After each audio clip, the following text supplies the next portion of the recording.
All right, everyone. Hello, good morning, good afternoon, good evening, wherever you are in the world. My name is Jason Levine, and thank you so much for joining me today on the Friday Video Masterclass, picking back up with Premiere Pro Basics. And today, in Part 5, we are taking a look at sharing your work and additionally how to optimize for different screen sizes and specifically different social networks. So basically all about export and Media Encoder, and a lot of the little hidden gems, some of which we've covered here on the stream in the past. There's a whole bunch of things, accessible little...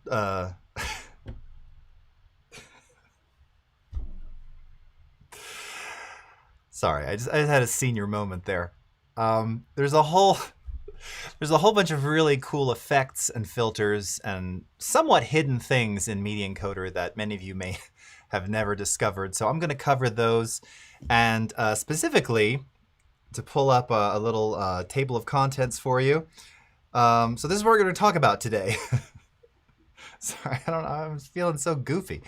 Export formats, working with presets, and by the way, formats. So right, we're going to spend a little time talking about this. This is like super nerdy today, so don't leave because you don't want to hear nerdy stuff. This is good stuff to know. But it's going to be sort of nerdy, detailed, not super highly visual. So, but if you want to know these things, good place to be.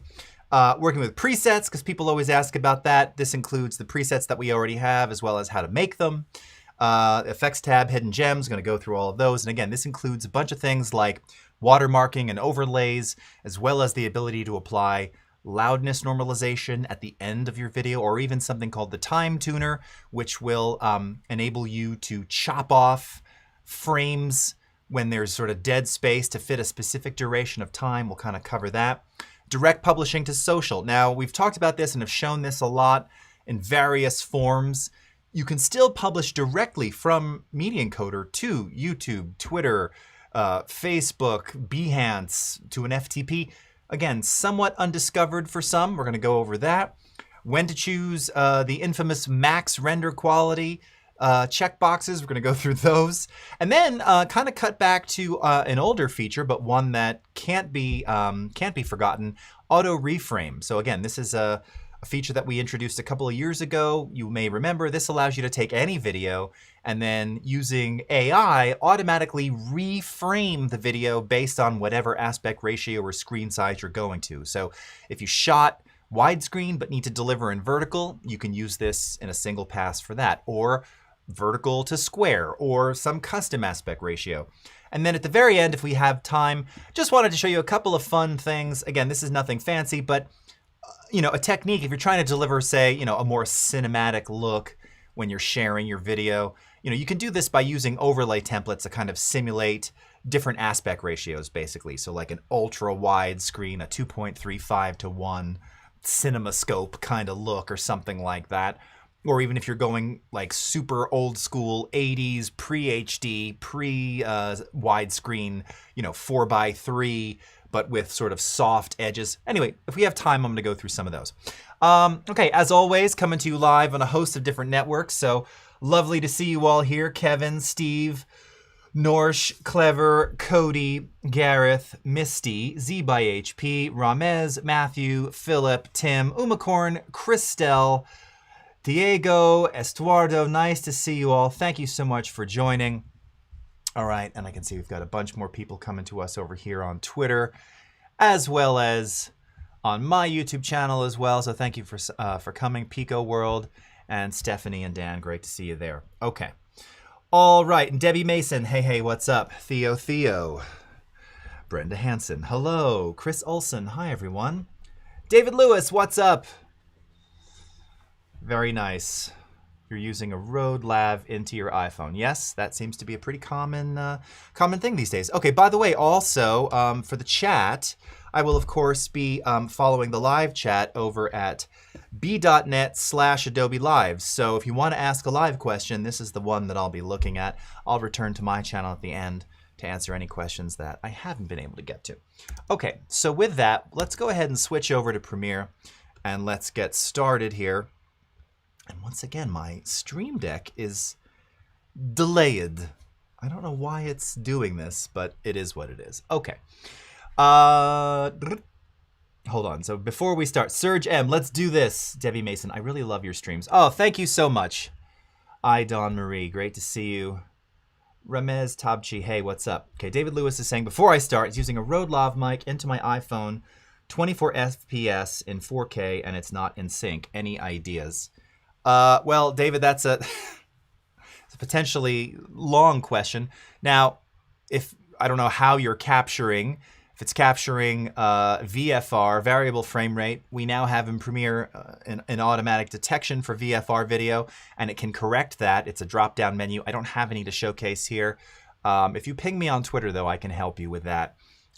Also, it could be something else introduced, but I'm guessing maybe it's a VFR issue, depending upon what iPhone you're shooting with, but we'll get back to that. Okay, so let's talk about export, formats, and getting started with the process. So here is, again, I was just trying to pull up some finished videos. Again, one that we did a while ago. This is my my young son doing his Shark Puppet Imposter endorses my channel video. You may remember this. Here, I'll just play a couple seconds of this for you. For those that forgot.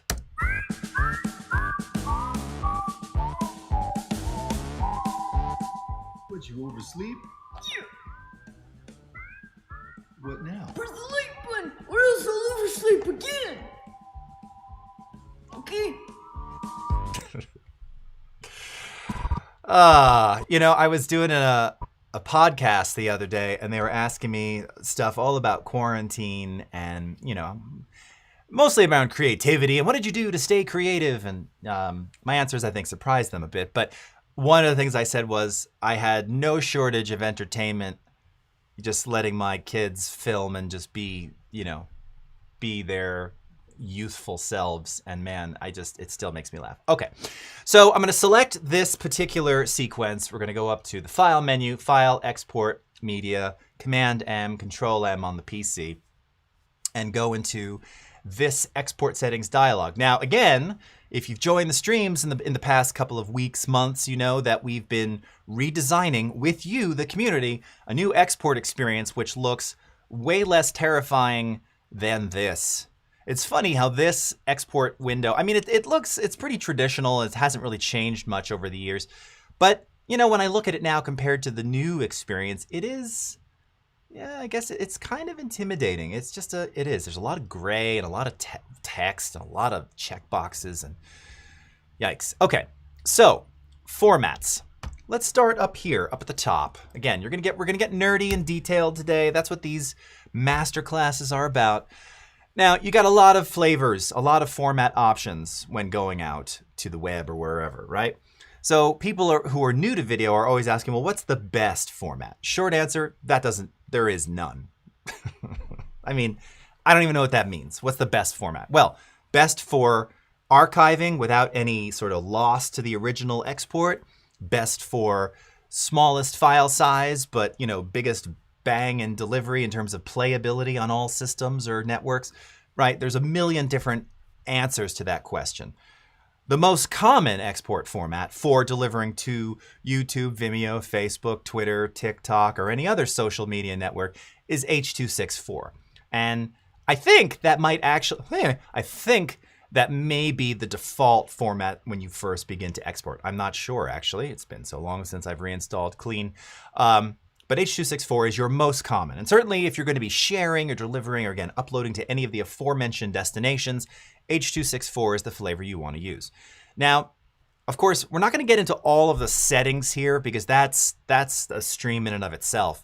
But again, I wanted to talk mainly about the presets that we have here. And this is something else which, again, in the new export experience, we've made this a little less terrifying because, again, there's tons of presets here. Now, in terms of exporting to standard destinations, like in this case, you see right at the top, Adobe Stock or Facebook or Twitter or Vimeo or YouTube, we already have a whole series of presets that we've built for those specific destinations. And I am the first to say, if I'm going to any one of these, specifically, really I really use two presets, all right? If my video is 1080, I'm using YouTube 1080. And if it's 4K, I use YouTube 4K. Now, that's not to say, can you use the Vimeo one or the 4? Yeah, whatever you want.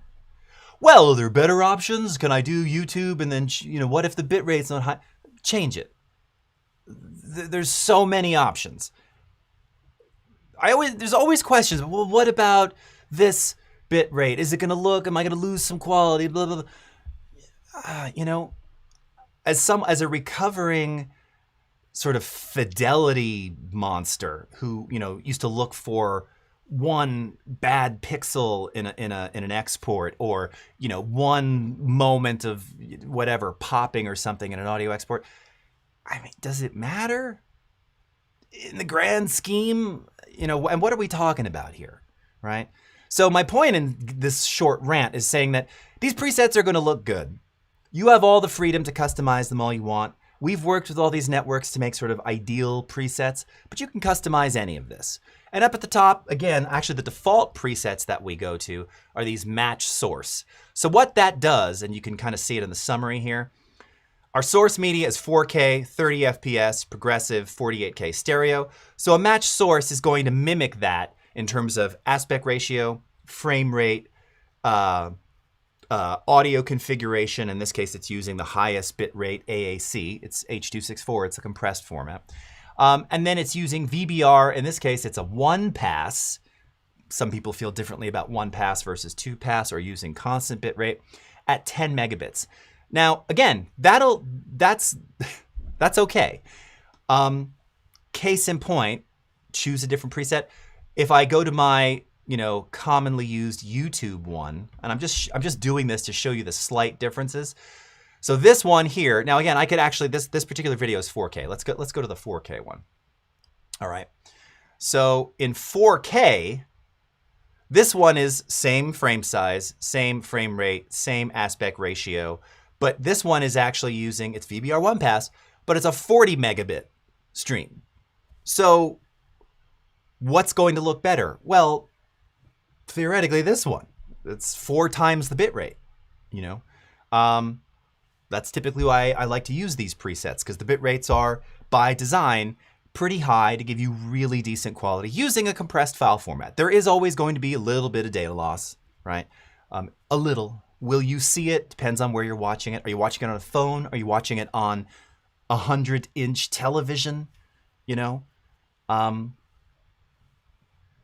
Presets will differ in terms of their quality, so be mindful of those.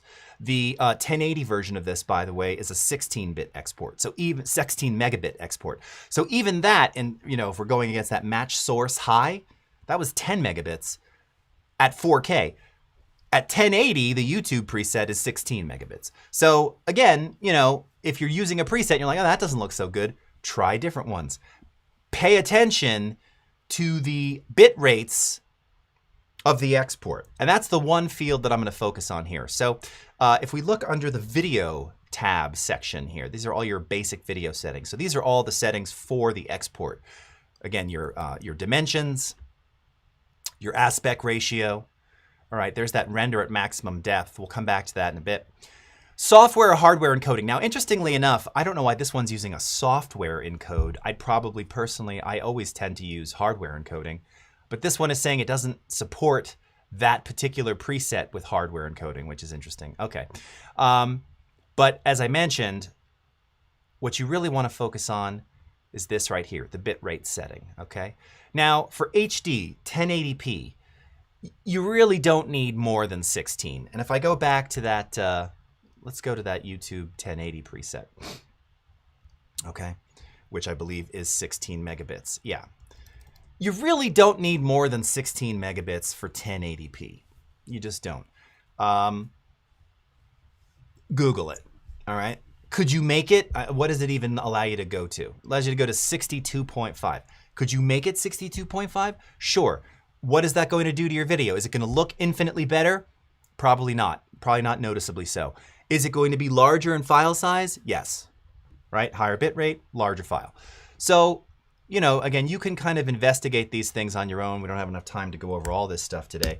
But in general, for 1080p, I mean, and if it's any perspective, doing these live streams, I'm streaming out at 8 megabits. It's live. 8 megabit for 1080 is still pretty darn good. 10 is really kind of all you need, 10 to 12. And 16 is just a little bit extra. It just, for me, it looks great. Now, the only difference is, again, I typically like to do VBR2 pass. You know, some people will say that they'll talk about the differences in how you can, you know, if you're looking for it, see slight differences in color and pixelization and things. Whether you choose CBR or VBR, most of these presets take advantage of VBR. They tend to be even slightly smaller and sort of end result file size. It just depends. But anyway, that's kind of giving you an idea in terms of format, what you're going to use for most things. Now, if you're archiving, if you're preserving this edit, right, you're not sharing this on social, but you're creating sort of your final version. And from that, you may make social shareable H.264s. I would typically recommend, you know, ProRes if you're on the Mac, ProRes if you're on the PC. We support both. Or you could use something like DNxHR or Cineform, any one of those. So if you choose QuickTime as your format here, I'll zoom back in and we go into presets. Now, again, there's a whole bunch of presets. In fact, we've added a lot in there. You know, if you're trying to do, you know, something which again is to be archived, ProRes 422HQ is typically the one I would recommend. You know, someone might say, well, what, would you want to go 444? That's the highest quality.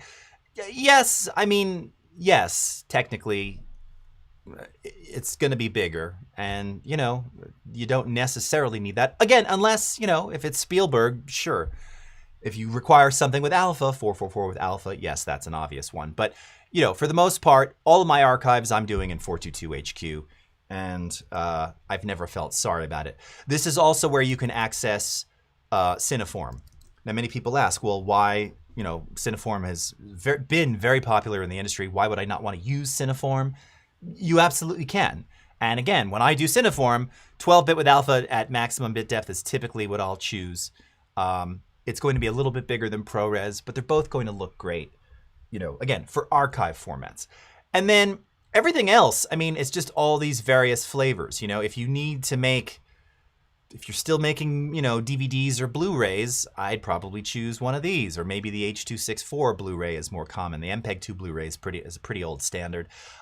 If you're looking to do H.265, right, high efficiency video codec exports, these are now, I believe, supported on YouTube as well for upload. You can do H.265 in here. If you need JPEG 2000, you know, all of these flavors are going to be in here. You know, DCP if you're doing digital cinema projection exports. You need TIFF sequences, Targa sequences, MXF for broadcast file formats. And there's different flavors. You can see DNX MXF, ProRes MXF. Here's where you can make GIFs as well. I mean, lots of different options in here. But for the most part, if we're going to the web or if we're going to be sharing with people, H.264. And like I said, I never use match source. If I know my content is 1080 or I want to deliver it at 1080 or 4K, I'm most likely going directly to those YouTube presets. Okay.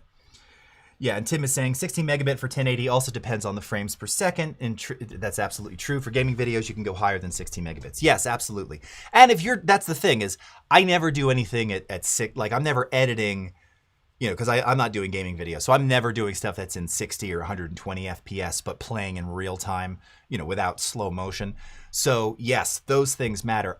Personally, I'm not a fan of 60 FPS for just real time. I don't like that look at all. It messes with my eyes.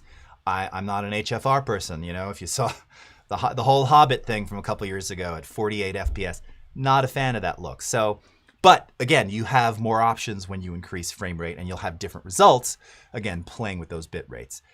If you're just looking for something that's just going to look good and you don't want to mess about with it, I highly recommend the YouTube presets. Just try them. You may hate them, but you likely will like them. Okay. All right. So let's talk about creating our own then. All right. So those are the presets that are in there. What about just making your own? Because there is the save preset option here. Okay. Well, that's it. You can customize or change any of these things. So let's say we wanted this to be CBR, you know, 20 or something, or whatever this is. Let's just scroll this. 23 megabits. And we're going to go into the audio tab here. Why is this slowing down? I don't know why. Oh, I guess it's probably trying to update the visual there. And, you know, I'm going to change. I don't want this to be 48K. Maybe I want this to be 44.1. Very unlikely, but okay. You know, here's where you can change it from stereo mono or 5.1. Let's say you wanted to make a lower bit rate for the audio. I don't know why you would do that. I typically will never recommend doing that, but you could. And whatever additional changes you want to make, it's as simple as coming up here and choosing Save Preset. Now, when you do that, it's going to allow you to give it a name, okay? And then you have two checkboxes here, Save Effects Settings and Save Publish Settings. So this is a perfect segue into where we're going to go next, which is the effects hidden gems inside a Media Encoder. Because there's a lot of really cool settings in here, which if you've never clicked there, you've never discovered before, all right? So let's click over onto the effects tab here. And there's, by the way, there's how many? 6 tabs here. Effects, video, audio, multiplexer, captions, and publish. All right. So the whole idea with this is you have a couple of options here to add a number of different things on your video during export, all right? First and foremost would be looks or LUTs. Now, the reason for typically using something like this is if you are someone who's like preparing, you know, rushes or dailies for a producer or a director or someone in your sphere to review, and you've shot everything super flat, but you don't want the director to see flat footage. They kind of need to envision it sort of in the color or the vibe that you're going for. This will allow you to enable adding a LUT here. And then you have access to all of the various looks that are in the Lumetri color panel, okay? Now, you can also import your own, as you see here. So if you've got a specific .look or LUT file that you've made, you can import those. But as I begin to kind of scrub through these here, you'll see how it'll now apply that look to my footage. And, you know, if I kind of scrub along here with this, I don't know why this is going so slow, but all right, we're just not gonna worry about that. It's obviously applying that look to my footage. There's the original and there's the version with that LUT applied, okay? So you have that option if that's something that you wanna do, all right? Now some of these we're not gonna talk about. SDR conform, not gonna worry about that. Very few people are gonna be using that. Image overlay. So again, this is like, let's say you wanted to add a logo or something like that, or some kind of little logo bug. Here's where you have the option to do that, all right? So you wanna stick your branded logo on here during export. Maybe you forgot to do it while you're editing the video. You can do that here, okay? And actually here, let me see. I'm gonna see if I can find my what was it, JP downloads. I can never remember the name of this thing. Jace's Places, JPL? No. Jace's, no. JP logo? No, I can't find it. All right, you're out of luck. Too bad. Anyway, this is where you do that, okay? And it could be anything. You could put a whole image in here. It actually doesn't even matter what it is, all right? Name overlay. This is if you are wanting to, again, you can add custom text on here or just the file name. Now, and you'll see you can do prefix and suffix only, source file name without extension. You change that. So right now you're seeing, oh, it doesn't even have it on there. This is kind of useful, again, if you're doing dailies, you're reviewing shots from the day, and you want the director or whomever is reviewing your content to be able to say, oh, Shark Puppet, you know, 001.jpg or whatever. That's the one I liked. I didn't like 004.006 was great. That's why there's kind of, you know, this is sort of nice to have.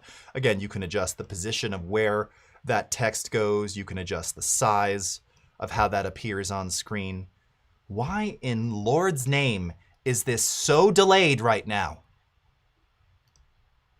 Ugh, give me some other, is it the preset that's causing this to barf like this? Why is this going so slow? Oh my gosh. It must be. Okay, let's just try something else. See, all right, it's already working a little faster. Okay, so that's the name overlay. Time code, same concept here, you know. You want burned in time code for review. Easy to do. You can choose where it goes. You can choose how it appears, you know, et cetera, et cetera. Entirely up to you. And then we get to time tuner, video limiter, and loudness normalization. All right, so these I actually want to focus on. We're going to come back to time tuner in a second. We're going to use a different export for that one. First, let's do loudness normalization. Okay, so this one is particularly useful if you're trying to do one of two things. One, you need to have your audio conform to a specific broadcast standard at a specific level measured in loudness units. So when we're talking about loudness normalization, we're talking about loudness. We're referencing loudness units, or LUFS, L-U-F-S. There are lots of different standards for broadcast loudness. If you click on the drop-down menu here, you can see ATSC used in Canada and other regions of the world, EBU, obvious there, and ITU if you're here in the US. Now, if you wanted to conform to one of those standards, you could choose that preset where, for instance, the target loudness is minus 24 LUFS, okay? The max true peak of minus 2 dB TP, which is decibels relative to true peak. All right, you can say configure the true peak limiter or have it do it automatically. This is very nice. Or you can customize. You can be like, you know, I'm delivering this for YouTube where they're not following broadcast television standards. I want this thing to be slamming loud. So let's do like minus 10 LUFS, okay? Something like that. And I think I'm actually going to export this because I wanted to compare. Let's put this on the desktop and we'll call this loudness, LN for loudness normalized, okay? And in fact, let's do minus 8. I don't know where this is right now, but I'm imagining this is going to get significantly louder, okay? Let's go into the desktop here. All those things are good. I'm doing this at 1080. So I'm just going to do a quick export right here. Now this actually leads me into these two buttons at the bottom below as well, okay? Where you have export and queue. Now if you use queue, that's going to send it to the render queue. So it'll go to the render queue, and that's going to allow you some level of sort of background rendering where that can happen while you're still working in Premiere or in other apps. If instead you want to do a faster export, but throw all of your system resources at Premiere now, you can choose the export option here. Now again, the main difference is if you hit export in this dialog, this is what we call a modal process. So you can't go back to the timeline, you can't do anything in Premiere.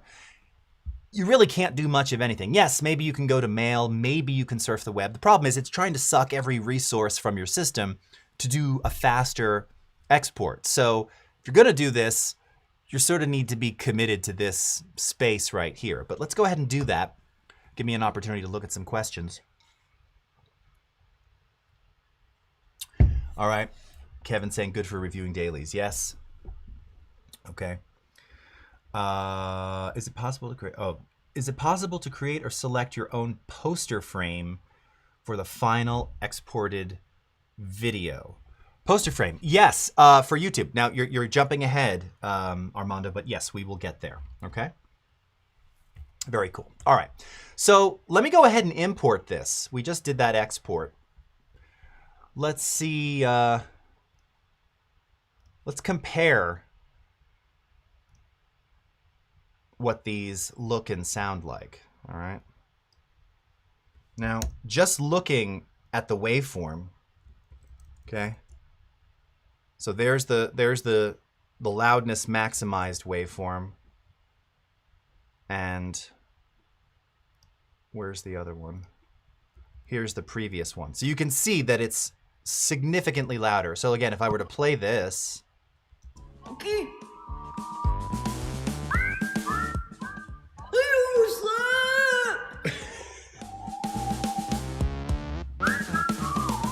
all right, and let's go to the same spot in this new one here. Okay.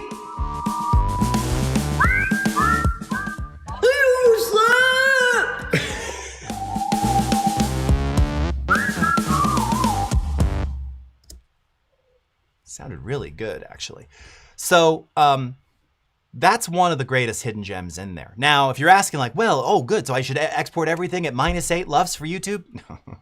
Now, again, be mindful of different levels. And if you want to understand more about loudness units, you can watch some of my audio masterclasses, and we can cover that in another session. But that's pretty hot, So what you might want to do is analyze the loudness of your existing exports first to kind of see where you are. Now, just real quickly, we're going to divert just for a second here. How do you do that? It's a couple of different ways. If you want to do it sort of old school real time, from within the audio track mixer, you can go ahead and you can launch the loudness radar. All right. I'm going to open this up. So this is a third-party plugin that we licensed from TC Electronics. And let's go into our Cinema Master here, which I believe is using, I don't know why this still says LKFS. No one uses weighted anymore. But this is using the same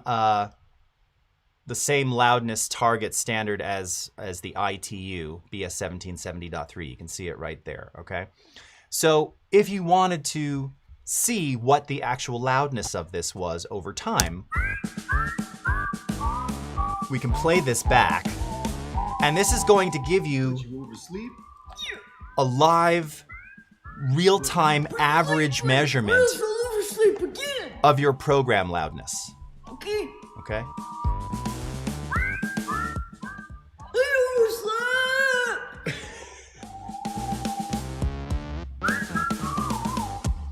All right. So theoretically, this is the original was around -20. So oddly enough, you're thinking, well, it's kind of quiet on the stream. That's actually, if I were technically going to be delivering this for a broadcast output, that's technically too loud. So this would be another great reason to implement loudness normalization. If I had to broadcast to the ITU standard of -24, I would use that loudness normalization process on export, which would automatically attenuate this audio properly, and it would be broadcast ready, okay? In the case of what we did, we used it to really amplify things. So again, we changed the loudness, not just by approximately 12 decibels, but it's more than that, because you're talking about average perceived loudness over time. So that's kind of an old school, or I should say, that's sort of a real-time way to do it. If you want to go a little bit more nerdy and kind of have it create that average for you without having to play through it, you can edit the clip in Audition, which really is just going to send that final mixed audio over to Audition. And I just want to show you this. Steve, how can I hire this shark? He's not cheap, Steve. He's 9, but he's very aware of his worth. I'll let him know you're inquiring. All right. So here in Audition now, I can go up to my favorite panel, which is Amplitude Statistics. All right. Go ahead and open that panel up, scan it. All right. And this is going to give you really the true average loudness. And what's really cool, I got to hand it to our teams. This is where, oh, did I close it already? Darn, is it going to save it? Did it save the output? Oh, it did. Look at that. So Premiere in real time using this plugin, averaging around -19.7. And when we look at the analysis over time, -19.8. Pretty cool. It's very cool when both measurements are within 1/10 of a decibel of themselves. That's pretty awesome. Again, I usually default to this because I don't necessarily want to wait or play through it. I don't love that loudness meter, to be honest with you. It's fine. We've had it a long time. It's great. It used to be cool to look at. Whatever. I use this. It's accurate. It's really fast. And it also tells me everything in terms of actual, true peaks, actual RMS averages, actual dynamic range leveraged and used. Okay. For my audio nerdness, I prefer this, but either one works. Okay. And you got a lot of different options there. Okay. So that was a little on the loudness normalization. And AU is definitely faster, it seems. Indeed, Kevin. Bernadette. Okay. Okay. High quality content right there. Okay. Just checking out what else we got in here. Okay. Yeah, Z by HP is saying, I've had to drop the data rate for videos being submitted to online conferences to get the file size down. Yes, and and that's the thing, right? I mean, I just encountered this myself where someone's like, yeah, if you can upload that video for us, that would be great. Well, it was an hour-long podcast that I recorded the video of, actually just like this, at 8 megabits, and because that's just my standard for recording and producing through Wirecast. And the file was, it was like, 2.4 gigs. And their system only allowed for a 2 gig upload. I said, all right, well, I'll have to re-export and drop the bit rate, I guess, which is what I ultimately had to do. I also cut out a couple little silences and things in there. But anyway, that's not uncommon. Okay, time tuner. You probably thought, he's going to forget. He's old. He's never going to return to what he was just talking about. But look at that elated face right there. I wouldn't leave you in the lurch. I wouldn't leave you behind. What am I saying? All right, the time tuner. Now, this is, again, another one of those, it's a hidden gem. So we can see here. So, great question. Who just brought that up? Who said that? Z by HP. Rick H was saying, yeah, you had to drop the data rate for file size. But what if your issue isn't file size, but it's time? So this is a great example. So this video is 51 seconds and 7 frames. And the person that I'm giving this to says, that's great video. It had to be 50 seconds, though.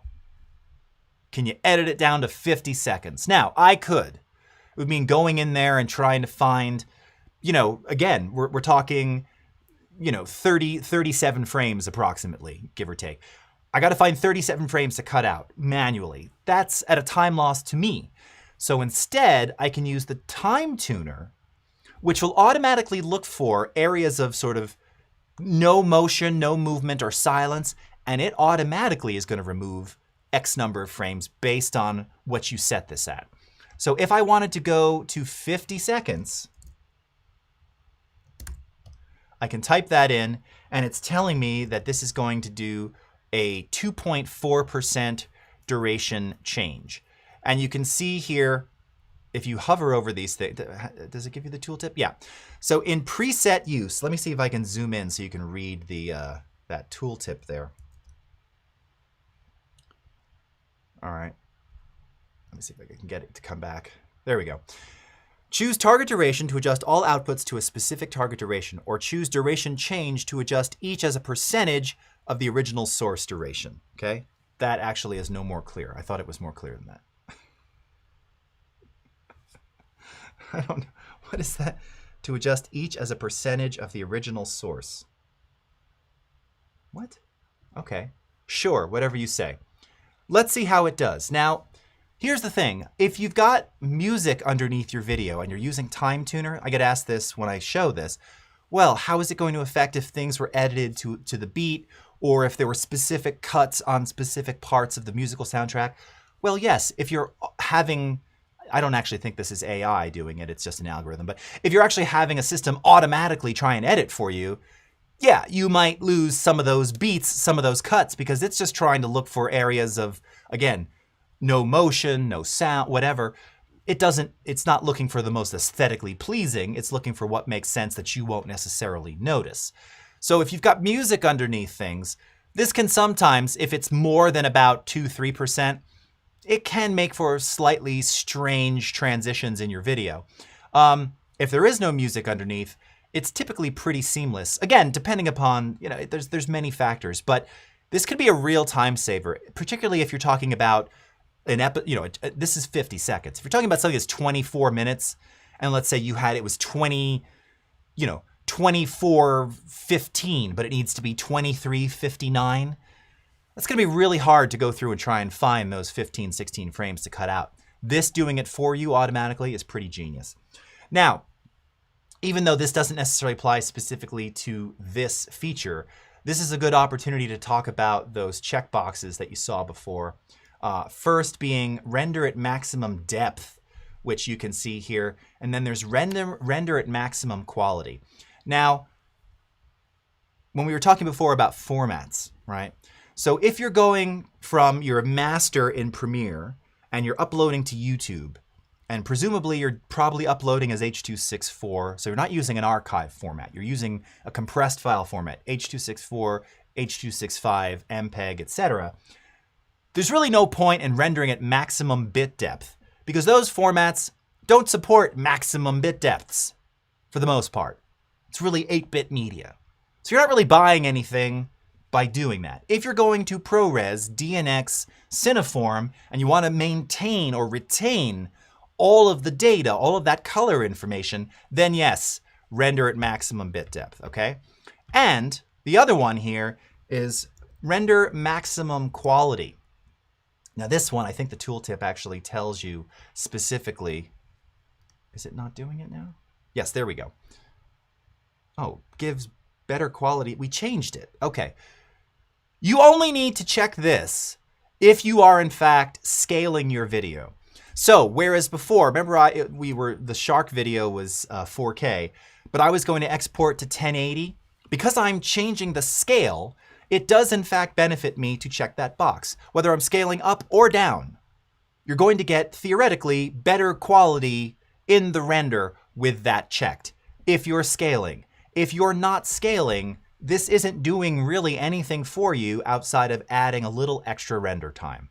I've compared non-scaled exports side by side, and honestly, I mean, you know, no. So hopefully that explains that. It seems very tempting, like, well, of course maximum, to the max, I want everything maximum.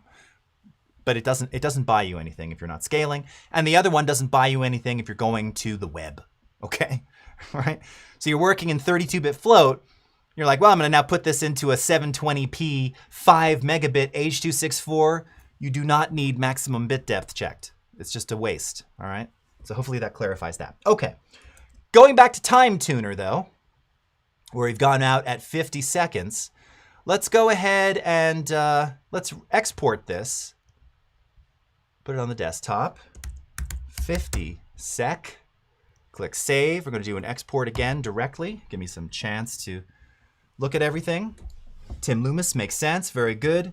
What is the loudness radar plugin called? Yes, Estuardo, it's again found under the special section, and it's just called loudness, special loudness meter. Okay, or sorry, loudness radar. Not loudness meter, loudness radar. Loudness meter is different.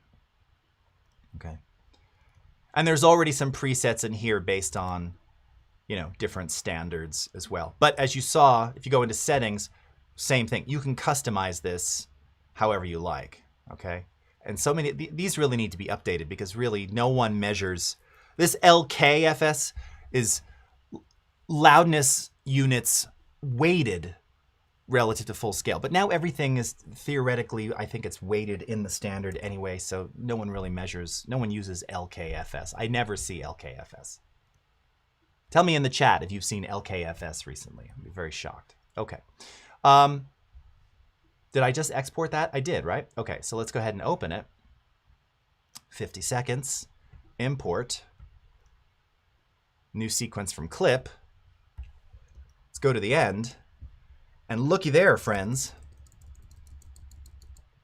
50 seconds. Now, I don't even need to play the original one. Let's look at this and let's see if there's any weirdness in terms of the edit, all right? Hi, it's Jason Levine from Adobe. Here's what you missed this week on Adobe Live. Today we're going to be talking about how Dynamic Link works with After Effects and Premiere Pro. We're going to take this particular shot, add some text to it. I want to create those animations over in After Effects. Right-click, Control-click on the clip itself, replace with After Effects Comp. And then I want to add just a very simple animate in kind of preset, quick preview. And there we go. When I click back over to Premiere, what you'll see is that this is showing me it's a linked comp. This is not a render. This is the After Effects project dynamically linked in the timeline, okay? That means that it's fully editable at any time. Be sure to tune in each Friday, 10:30 a.m. Pacific Time for new episodes of the Video and Audio Masterclass only on Adobe Live.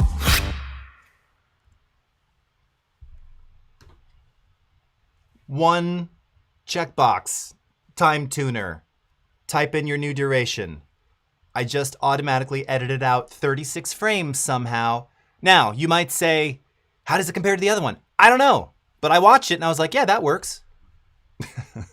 Now, again, I want to point out, best results with the time tuner between, 0 and 5%. All right. If you start slicing more than 5%, and I think it only allows up to 10%. If you start going beyond 5%, you can get some slightly strange results. That's not an absolute, but it's something to consider. Okay. All right. Perfection. Yes. Skyrim. Yeah. Wow, says Tim. Okay, very nice. All right. Okay, let's see. Publishing to social. Oh God, we only have 6 minutes. And auto reframe. Okay, we got this. All right. So that's those are the hidden gems of the effects. Let's talk about direct publishing to social. So we're just going to go back one more time. Let's choose a different one here. Oh, this was another, that's a weird shot of me.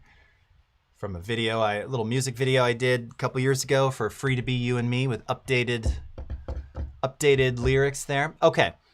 Publishing directly to social networks. So, publish. It's the 6th and final tab. Now again, this is something which, if you've taken a look at the Premiere Pro beta, available now, you can see how we're reconfiguring this to bring this more front and center.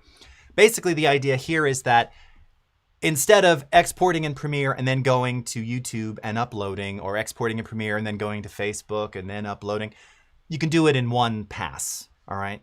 So all that is involved here is, you select the place where you want to go, in this case, YouTube, all right? And you can see I'm already signed in as myself, okay? And by the way, this is answering that question about custom thumbnails, whoever was asking that moments ago. Directly from here, I can tell it, whatever playlists I want. None in this case. I don't know why it's not actually showing my playlists. That's weird. Okay. Give it a title. So this is where you're adding metadata, right? Description, privacy, tags, very important. And then custom thumbnail. So the really nice thing is, so you can frame from the source video, all right, which is very cool. And you'll see here you have the option to use the current frame. So this is really cool because I could say, yeah, I want that as my thumbnail, use current frame, and it takes a snap of that, and that now becomes the thumbnail. Or if you have a custom thumbnail, for instance, from image file, thumbnail image file, I happen to have it because here's the one that we just created. So this was something is happening featuring the song Mary Had a Little Lamb. So that's the thumbnail I want for this. Click open, and now it tells me that it's loaded that custom thumbnail JPEG. All right. So, and then you have the option here. You can delete the local file after upload if you want. That's entirely up to you. The point is that when you set this up, right, you can now, well, first of all, this is great because again, this will export and then upload to YouTube, and you don't have to worry about it, okay?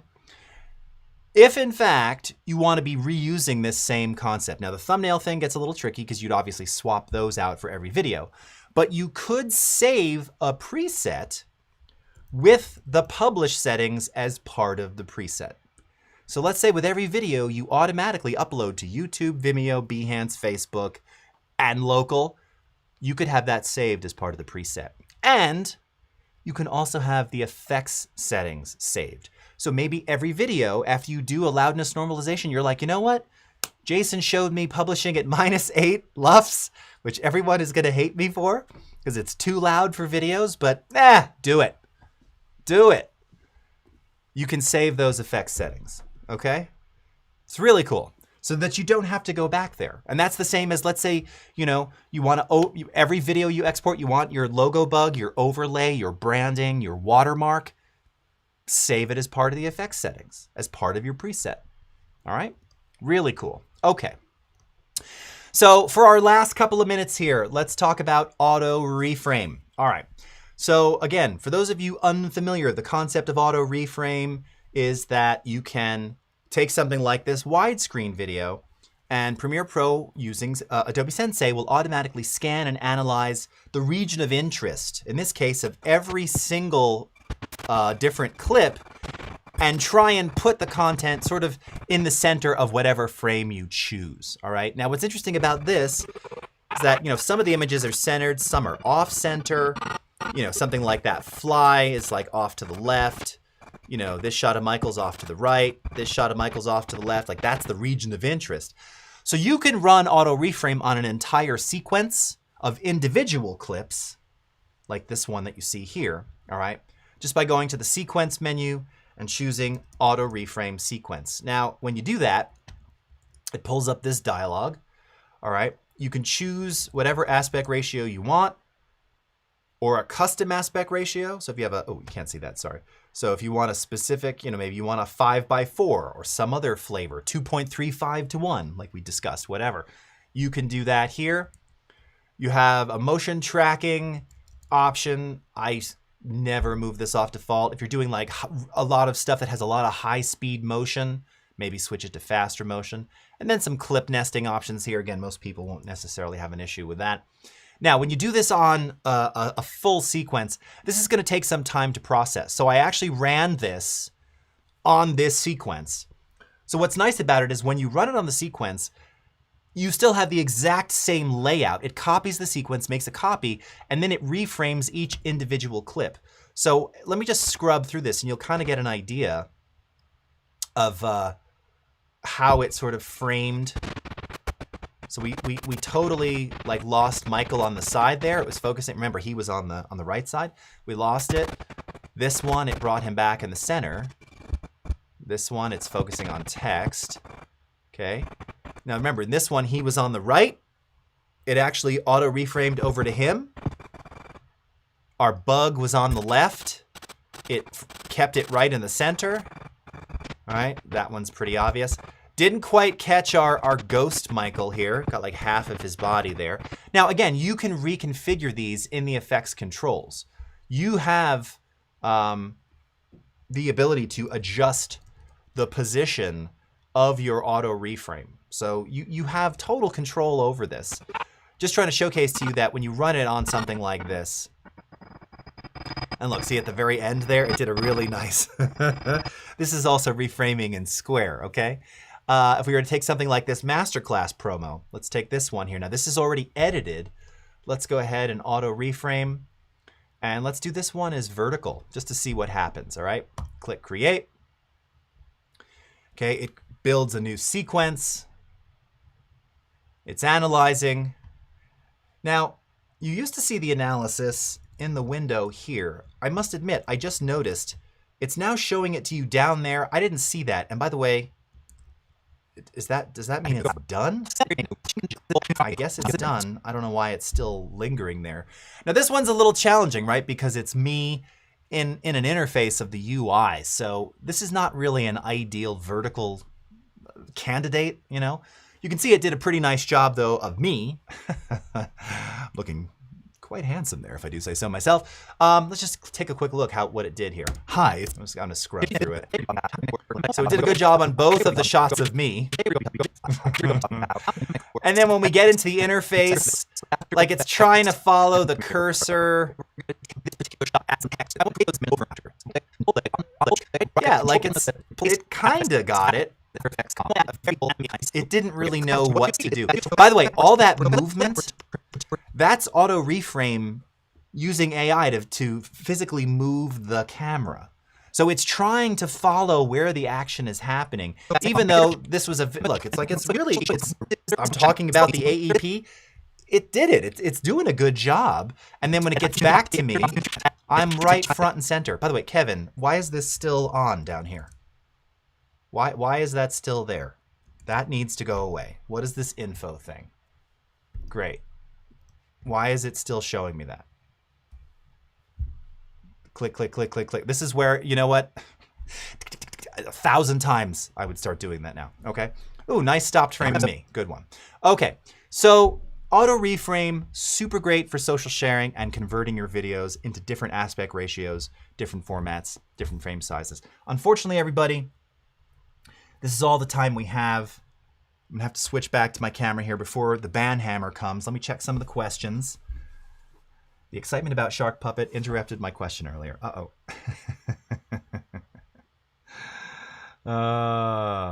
All right. Okay. Yep, every video. So Kevin's using that logo overlay. Love that. Armando, the thumbnail shown on the offline video too. Oh, now Armando, that's something different. The offline thumbnail. Yeah, that has to do with, I think it just picks like the center of the video. I don't know about that. In any case, everyone, thank you so much for watching. Stay tuned for the Illustrator Daily Creative Challenge. We'll see you next week. Take care. Bye-bye.